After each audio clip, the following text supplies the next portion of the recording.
you certainly can't build a widget that everybody in the world is going to use. And I think a lot of entrepreneurs forget that oftentimes the tighter the niche, the more narrow focus you can be, the quicker you can grow and you can learn, and then you can kind of expand into more things. This is The Entrepreneur Way with Neil Ball. Unlocking the secrets of successful entrepreneurs 7 days a week. Subscribe to our podcast and follow us on Twitter at Neil D. Ball. Napoleon Hill said the power of the mastermind is the driving force. To discover how you can unlock the potential in your business using the power of a mastermind, go to mastermindunlimited.com. And now, here is your host, Neil Ball. Hello, it's Neil Ball here. Thank you so much for joining me today on The Entrepreneur Way. The Entrepreneur Way is about the entrepreneur's journey, the vision, the mindset, the commitment, the sacrifice, failures, and successes. I am so excited to bring you our special guest today, David Hancock. But before I introduce you to him, I have a quote for you. Dick Cheney said, "In terms of asking questions, I plead guilty. I ask a hell of a lot of questions. That's my job." The Entrepreneur Way asks the questions so we all get the insight, inspiration, and ideas to apply in our businesses. David, welcome to the show. Are you ready to share your version of the Entrepreneur Way with us? Absolutely. Thank you for coming on the show, David. Well, I appreciate you being here. Thank you, David. David Hancock is the founder of Morgan James Publishing and chairman of Guerrilla Marketing International, and has co-authored 12 books, including Guerrilla Marketing for Writers, The Entrepreneurial Author, and Performance-Driven Thinking. David, can you provide us with some more insight into your business and personal life to allow us to get to know more about what you do and who you are? Yeah, absolutely. So my business and personal life tend to kind of blend, as do many entrepreneurs, but I've worked hard developing a balance over the last 13 years. So my day job is I'm a book publisher. We're also known as the Entrepreneurial Publisher because we publish primarily for entrepreneurs, but we get the entrepreneur. We understand that the book is just part of a bigger picture, the bigger end game of gaining eyeballs and respect and credibility and reach. And, of course, the family life, I've got 2 kids. Actually, the company is named after those 2 kids, so they're integrated into the business as well. And maybe when they get out of high school, they'll work with me somewhere in the organization somewhere. But that's kind of that's my life right now, and it's been so much fun. I've got a really interesting past. I was a banker, I was a builder, I was a car salesman, all before I found this little entrepreneurial niche that I call my own in entrepreneurial publishing. Mm-hmm. So when you talk about entrepreneurial publishing, apart from the obvious that you publish books that are entrepreneurial, is there a particular type of person that you appeal to, or what is it you do? We sure do. In fact, when I say entrepreneurial publishing, I mean that we are working with people who have written a book, not necessarily for the purpose of writing a book, but they've written a book to gain an edge in their business or reach a larger audience, or they just need that credibility booster of a physical book. They're entrepreneurs first, authors maybe sometimes last. But the book is a powerful tool. I'll give you an example. When I was a banker back in the 90s, I ended up getting compelled to write a book to stand out from the other 1,000 people that were offering the exact same product and service that I had to the same community. And when I wrote that book, it gave me such an edge. I literally doubled my income. I did. I stopped negotiating and doubled all my fees, and nobody complained because now I was the recognized authority in that space. And media started to call me for interviews because I was the only local person who had a book on the topic, and it just kind of worked out really well. Mm-hmm. So I became very passionate about the power of a book. So when I say entrepreneurial publishing, I'm just referring to an entrepreneur who can leverage the power of a book to create some sort of change or some sort of action. Mm-hmm. So it's like a credibility thing, isn't it? That's right. Yeah. And what do you enjoy most about what you do, David? I get a lot of fulfillment out of seeing others reach their goals. So what I enjoy most is developing and maintaining some really great relationships with people all over the globe, but also seeing them hit their goals or even exceed their goals and playing a part of their success. Obviously, I can't take credit for everything they're doing, but I sure feel like it sometimes. We've been blessed with about 27 New York Times bestseller hits, and it's neat to see somebody just rising up the ranks from being an unknown to a successful business person to now, hitting the Times or hitting, a major bestseller list to just kind of writing their own ticket and just kind of sailing down that path. It's really rewarding. Yeah. Financially too, of course. Mm-hmm. And what is it that drives you? Always to do better. So what drives me is I get a lot of high, just a tremendous amount of passion from seeing others succeed. So I'm continually driven by trying to duplicate that. I'm always trying to figure out ways that I can add value to an entrepreneur, but stay out of the way of the entrepreneur. So it drives me. It really does. I get a lot of fulfillment out of it, and the more I can do it, the better. And right now we're doing it about 140 times a year, and I'd love to be doing it about 200 times a year. So I've got a goal. Mm-hmm. And how do you relax when you're not working in your business? Well, sometimes people would think that I would read, but since I read all day long anyhow, I spend a lot of time with the family. So we're either doing homework or we're playing games or sometimes watching a show. But if it was really my choice, I'd be out in the off-road or I'd be in the Range Rover on the beach somewhere or climbing a mountain. And, of course, the kids love that too. So that would be what I was doing if I had more time. Mm-hmm. And do you have any entrepreneurial role models? I do. In fact, I've got a lot of them, and every year I meet new ones. But my original entrepreneurial role models were people like J. Conrad Levinson, the father of guerrilla marketing. He was the one that actually compelled me to write my first book. And I realized that I was a successful banker back then because I was doing things unconventionally, and that was his big deal. He said that guerrilla marketing was all about doing unconventional things to gain conventional goals, or leveraging your time, your energy, and your imagination to accomplish the same thing that money would otherwise you'd think would be needed. And so he was my first one, and then other people followed suit. People like Armand Moore and David Garfinkel. Gracious, I could run a whole list of these people that are just changing my life on a regular basis. Joel Comm, Jeff Walker. I mean, you name it. I mean, I've got some really cool people around me. But those are my original mentors, and my father, of course. Mm-hmm. David, can we talk about the time before you were an entrepreneur? Absolutely. What difficulties did you have to overcome when you started your business? So the biggest difficulties that I had was as I came up with this concept of being this publisher, and really we're a publisher, but we're a different type of publisher. We kind of blend the best of the various publishing models and came up with our own little entrepreneurial edge.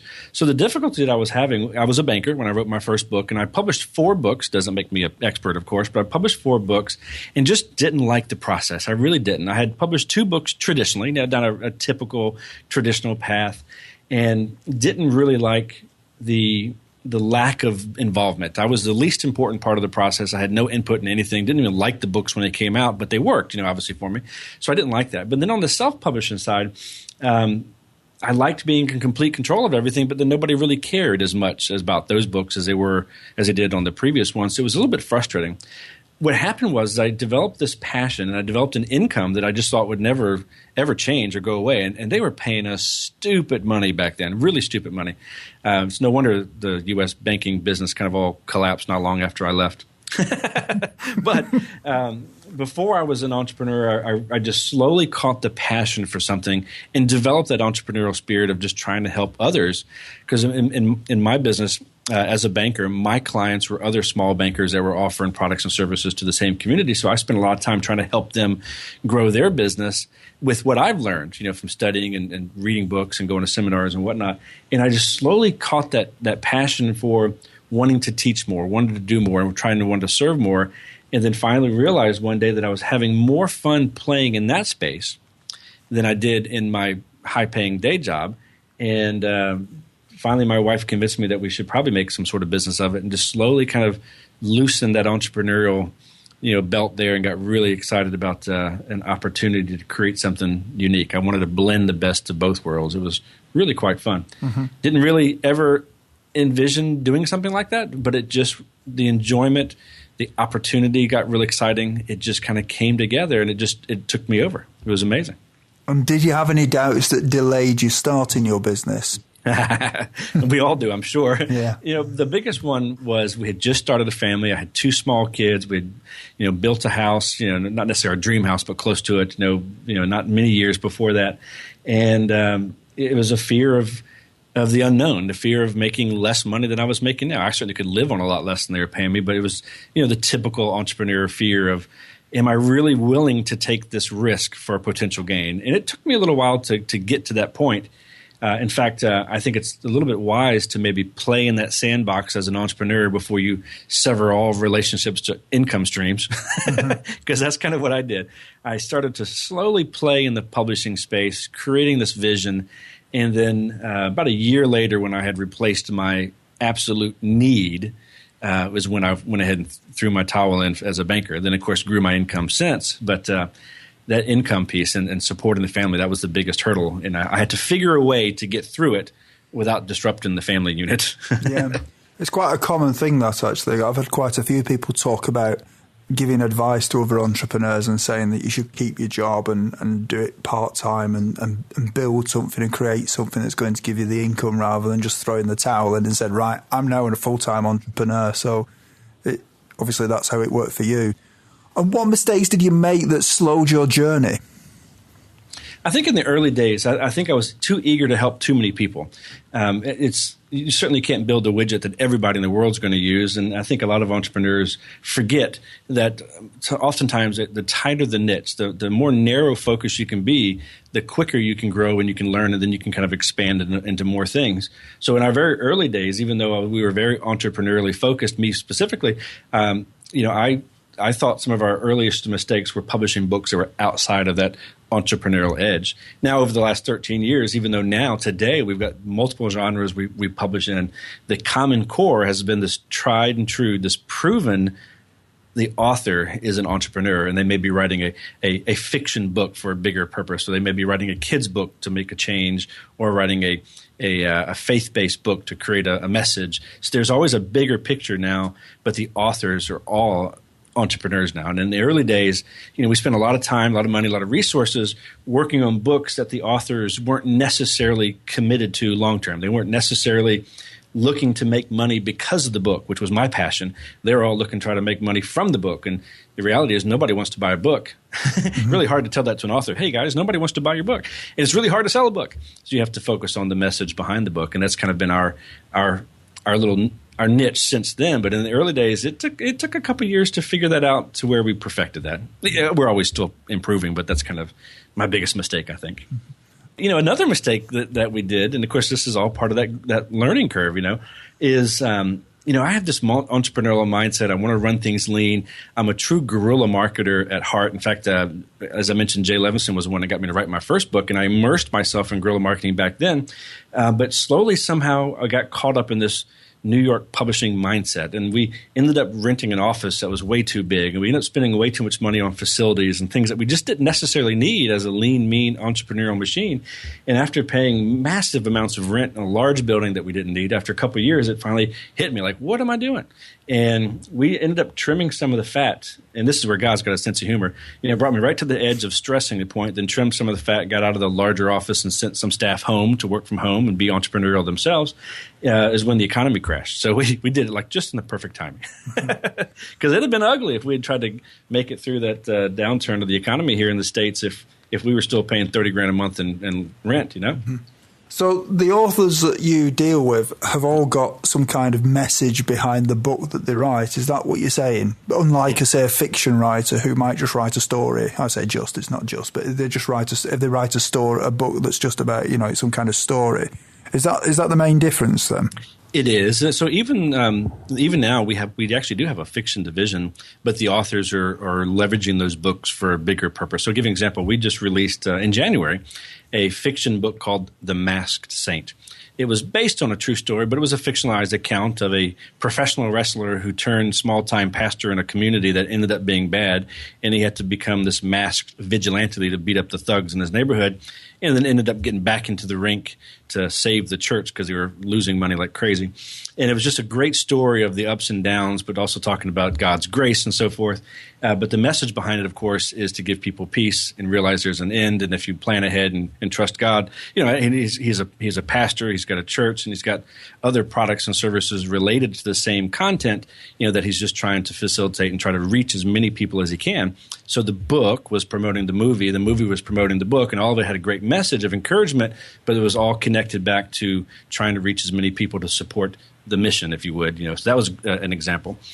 Or it could be a business or a business seller just trying to gain some extra edge in their community or teaching somebody how to do something. But that is the common core, yes, sir. Yeah. And what are some of the things that you did before you started your business that'd be helpful tips to some of the listeners who haven't yet taken the first step on the entrepreneur way? I studied a lot. I'm a big fan of learning. In fact, I think the need for learning is one of the most important things as we entrepreneurs could ever get, and that it never needs to end. Always be trying to perfect yourself or your abilities, even if it's outside of your current interest. I studied everything. Even in the early days, before we started the company, before I stepped out into that entrepreneur edge, even as a employee of a bank, I always tried to figure out how could I learn more, how could I perfect my processes. So I went to seminars from the big guys, Zig Ziglar, Tom Hopkins, Todd Duncan, you name them. Whether they were industry specific to me or not, I still wanted to learn how I could do better. I fine-tuned processes. I hired assistants, and I bought home study courses and tried to improve those things, and read a lot of books, knowing full well that I don't know it all, and I just continued to study. So I think that was I think that's the best answer to that question. Thank you for that. David, what I'd like to do now is talk about the entrepreneurial journey a bit more with you. So, do you think culture is important from the beginning in a business? I sure do. And I think it's really, really important to set the stage, even as a solo entrepreneur, which, by the way, you don't have to be a solo entrepreneur to be a successful entrepreneur. I've got 38 people working with us, and I still consider myself to be an entrepreneur and labeled that as well.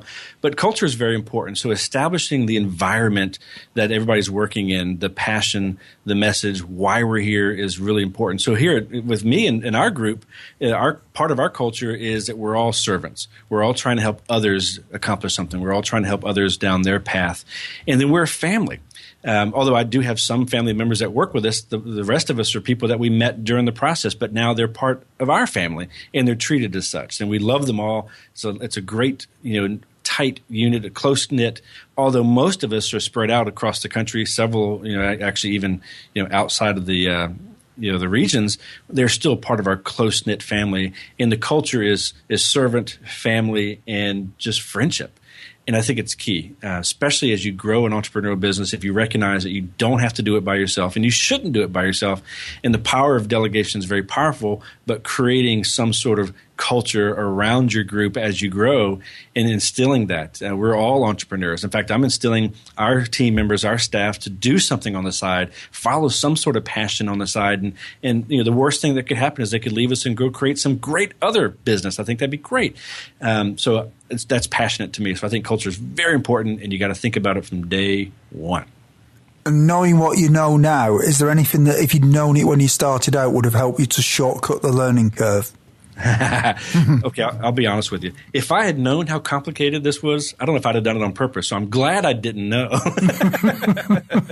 But yes, I think I should have, could have, would have, in a perfect world, if I had gone back and studied a little bit more about the industry itself. I knew what I liked about going through the process of getting a book published. I knew what I liked about the credibility that it brought me. But if I had done a little bit more homework on, all right, what does a publisher do, besides create a great book and try to sell it to a bookstore? I mean, there's so much more to this business than I ever imagined, and I'm learning it now and mastering it and changing the industry as we're going. But I think it probably could have been helpful if I'd known, just industry terms or better figured out just the processes. We created a lot of our processes just because it made sense to us. And I think that was good, but there's other mental processes, other psychological things that that publishers go through to decide and whatnot. And I think it would have benefited by a shorter learning curve if I had realized I should have studied a little bit deeper into that actual publishing business. I say that and you just don't know, but I think looking at it, that was probably one of our biggest mistakes. And when we actually brought in an industry person, we brought somebody that had spent 40 years in the industry finally by about 2008. And he taught us some very basic stuff about publishing, and it did impact our processes. It impacted our credibility, impacted us in our space. So that's kind of where I get the basis for that. But we're constantly learning about that too. So I may have even done myself a disservice, but I was constantly learning about sales and marketing and entrepreneurialism, but I didn't go back and study the business itself. So, and do you think coaches are useful in a business? I think coaches are definitely useful in the business because, one, they help us hold ourselves accountable, but we're always learning. We really are. And as I said before, we always need to continue learning.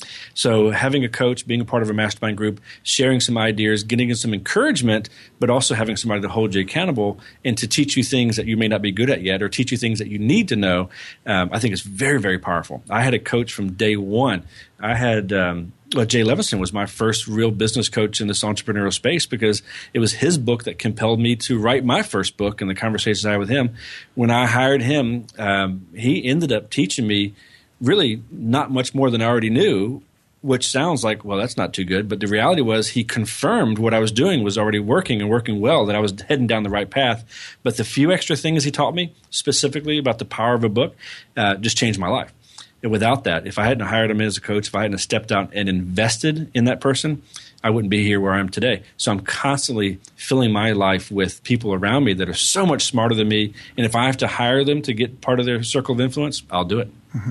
And how much does gut feeling influence your decisions in your business? It's a lot. I am quick to implement, and I'm not afraid to try new things. So it really does a lot. And of course, I can't say everything that we've done or tried or I've tried to do has worked out perfectly. Some things have failed miserably. Some things have stumbled along. But I think it's all about timing. But I'm a man of that gut feeling. Do I resonate with the author? Do I feel like they're a right fit for us? Can I catch their enthusiasm, their vision, and their passion? It's all that gut feeling. And if the answer is yes, we really have a great fit. And if the answer is no, or if I waver from it, we end up having problems sometimes, or they just don't quite do as well as you think. But I think the gut feeling is very important to kind of listen. And what advice would you give to other business owners who may be struggling in business? I would say patience is the hardest thing for entrepreneurs and business owners to understand. And, of course, my mindset is all from the guerrilla perspective. So I spin slowly. I implement fast but spin slowly. So I would encourage them to keep the fat as trim as possible. Don't always buy the next shiny thing. Doesn't necessarily work. Try to leverage as much of your time, your energy, and imagination to get ahead than versus buying or paying for things that just might not work. And then also understanding that part of the process is sometimes, and it will happen, actually it happens to every entrepreneur, to every business owner at some time, some people around you, maybe even your closest advisors, your closest friends, maybe even your spouse or even your kids, they may come to you and go, hey, it's time to talk about something else. Don't you think we've heard enough of this? Or can't we do something else differently? We've been talking about this for years, or this has been going on for years. You got to change something, do something different, change something, sell something else, move to that other company, start something new. But the reality is just when that happens in our lives is oftentimes, more often than not, the time that the public is just starting to pay attention to us. So my biggest encouragement to those guys and gals would be to expect it. And when you hear it, I want you to embrace those family members and friends and close advisors and love them, and then pat them on their back and shoo them on their way. And you just keep pressing forward because that's when the public is just starting to pay attention to you. That's when your breakthrough is getting ready to happen. And how would you suggest business owners could be resourceful in order to grow their businesses? I think it really boils down to being the best at what they're doing. From an author perspective, all we really have as authors is the quality of our content. So always try to improve the product that you're offering, the service that you're offering, the whatever widget you might be selling, trying to make sure it's the best one that's available, the best thing you can do, the best advice, the best coach you can be, and then constantly learning is going to be the obviously tied to everything we do. But I think the biggest thing is to make sure you're putting together the absolute best whatever to the market, and then delegation, being willing to delegate the tasks that aren't necessarily specifically needed to be done by you. Some of our most profitable growth spurts in the last 13 years is when I finally said, okay, I don't need to do this personally and find the right person to do it. And something my father taught me years ago versus just finding somebody to do it, he always encouraged me to find somebody that was better, somebody who was smarter than me to do the things that I couldn't do or to learn from. So I always try to find the right and the best person, even if they were significantly smarter than me, and swallowed my pride and then tried to learn from them. And it has been significant to me. Yeah, that's good advice. Life is made of constant change, whether we like it or not. And some people say the only constant in life is change. David, how do you try to keep up with change? I try to, obviously you can't see in advance everything, but I try to pay attention to what's going on so that I can foresee it or play a part of it or be the change. I don't resist change. A lot of us, our nature is to just keep doing the same thing over again. So don't resist change. Don't always think that your way is the best way. Try to improve. Try to test other things. But like publishing, it's in a constant flux of change. And people were thinking that the ebook market was going to completely shut down the printed word. And of course, that wasn't the case. But all of us publishers had to adopt, and we had to learn how to be creative in those spaces. And now it's a good 25% of our income. But I think you just have to embrace change, expect it, try to pay attention enough to what's going on, keeping your ear, to the market so that you can kind of see the things before it starts to impact. And of course, the bigger a entrepreneur or bigger a business gets, the harder it is to react to change. So try to stay as lean and mean as you possibly can so that you can, react and play in the space as it does change, because it will change. I mean, the sector you're in has obviously been, well, like every sector, publishing's obviously been affected quite a lot by the internet and obviously electronic books and things. So how have you actually adapted to that over the years?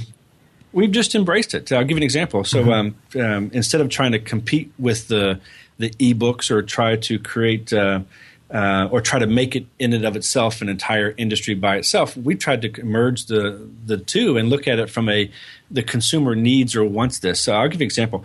Every book that we publish, every printed book that anybody buys from Morgan James, they have the ability to get the ebook version for free. So they can get it, so they can have access to it right away. They can highlight it. They can share it through social media.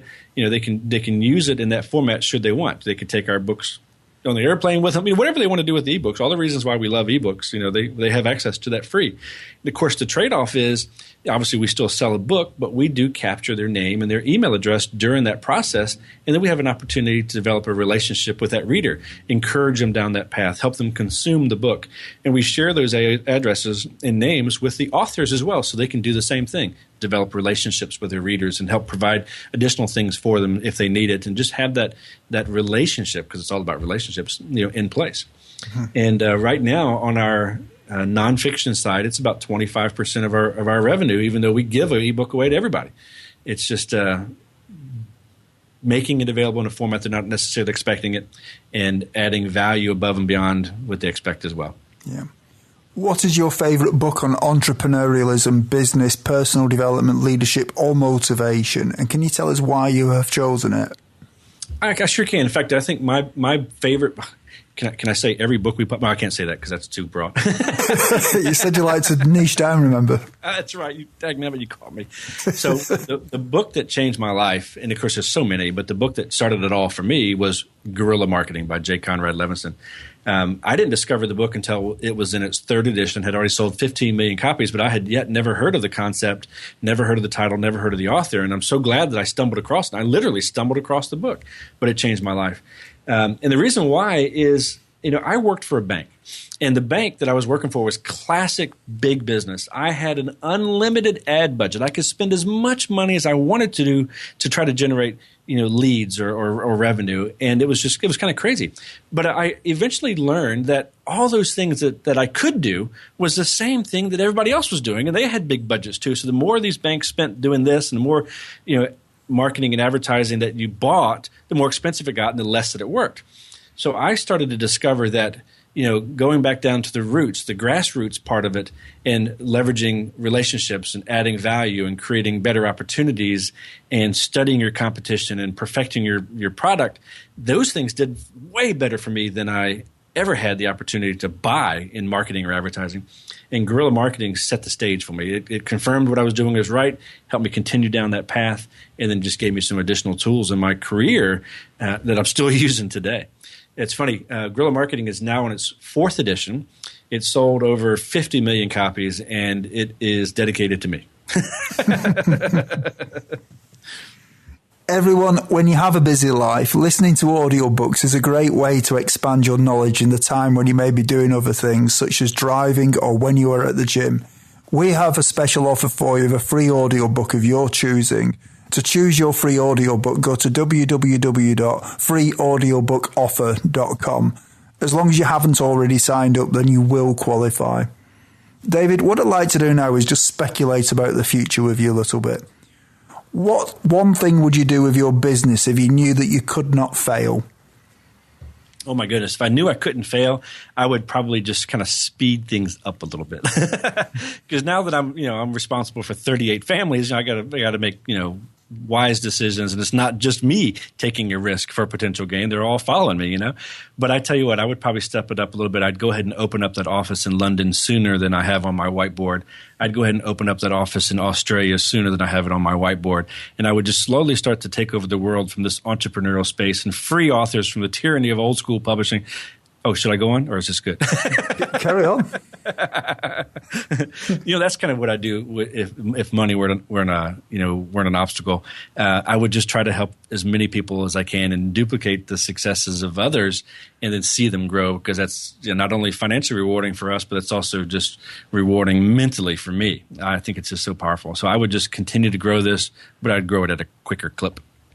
Yeah, what skill, if you were excellent at it, would help you the most to double your business?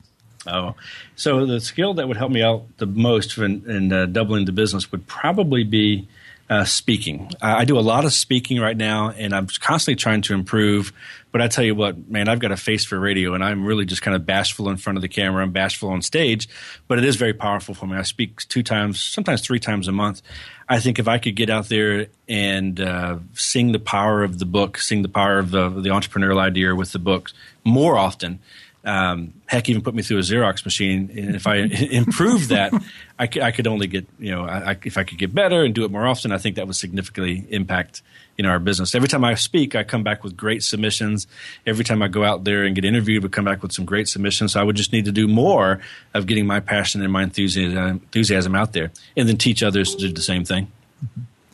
In 5 years from now, if a well-known business publication was publishing an article on your business after talking to your customers and suppliers, what would you like it to say? Ooh, I would like it to say that David Hancock and Morgan James spends an extraordinary amount of effort to try to help others succeed. We're now at the part of the show where you share 3 golden nuggets with us. So, David, what is your favorite quote and how have you applied it? So there's obviously as a publisher, we see so many great written words. We see so many passionate people, and we hear so much. My daily quote might change every day, but there's a few that really just kind of stick with me from the beginning. And this one you've probably all heard, and you might think it's a little cliche, but for me, it's been a reality. So one of my favorite quotes is, "Your destination is just the beginning," by Mary Lou V. And I really believe that. If we're not enjoying this process, it's why are we here? And understanding that we're all going somewhere, we might as well enjoy the path we're on. We might as well try to make it the best we can and serve as many people as we can. So I think that's probably one of my favorite quotes. And the way that I use it is I just try to embrace the things that might be uncomfortable about business. There's going to be stresses. There's going to be ups and downs. There's going to be failures. But understanding that it's a process and we're still going somewhere, and we're going somewhere great. As long as we can enjoy that, we can overcome the hiccups, the hurdles, the ups and downs, because they will come. And not to let it stumble us up, not to let us discourage us too much, but to keep focused on the movement down that path. And I think it's pretty powerful. To me, it's very powerful. Yeah. And do you have any favorite online resources that you can share with us? It's funny. You and I were talking earlier about the various resources, some that we often forget. But it's funny. I've had this conversation with many of our authors. Like, where do I start to find this? I'm kind of hitting a brick wall. I can't figure out what else I could talk about this. And one of the sources that we all tend to forget is something as simple as Google. Google continues to grow. I mean, Google continues to dominate the world, and you can find about anything in the world that you want to. At least it's a great spot. So we tease with each other about Google being a great resource. I use it daily. I really do. I use it in studying my competition. I use it in researching our authors. I use it to find the next thing that I could study myself just to learn more from me. I use it to find directions to the new restaurant. I mean, I use it every day. It's a resource that now has become so commonplace we don't even remember it to be a resource. But for me, it's still one of the most powerful resources that I use every day. And what is your best advice to other entrepreneurs? Just do it. You've got to step out. Just go for it. You've got some value, and the timing is may not be perfectly right, but just start developing that path to get out on your own and be that entrepreneur that you know you are. So just do it. You got to step out there and do it, because if you don't do it, somebody else will do it ahead of you and may even do it better. So you might as well get started. I've talked to a lot of great people with great ideas who are just a little too shy, a little too bashful, a little too scared to take that initial risk. But I think if you do it smart and plan ahead, you can be very successful. But my biggest encouragement is do it. You can do it. Everyone, if you didn't manage to get a note of David's favourite resource or his favourite book, you can find the links on David's show notes page.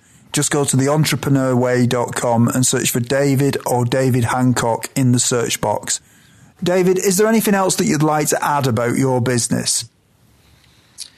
I tell you what, we're always looking for great entrepreneurs who might leverage their book to grow their business, or might be compelled to leverage their book to grow their business.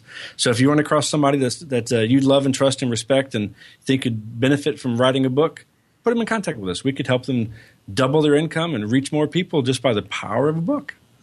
Thank you for that. David, at the beginning of this interview, you talked about how you want to teach more and you want to be the change. And I really think in this interview you've given some great advice, and I think you have lived up to that. So thank you very much for coming on and inspiring us all.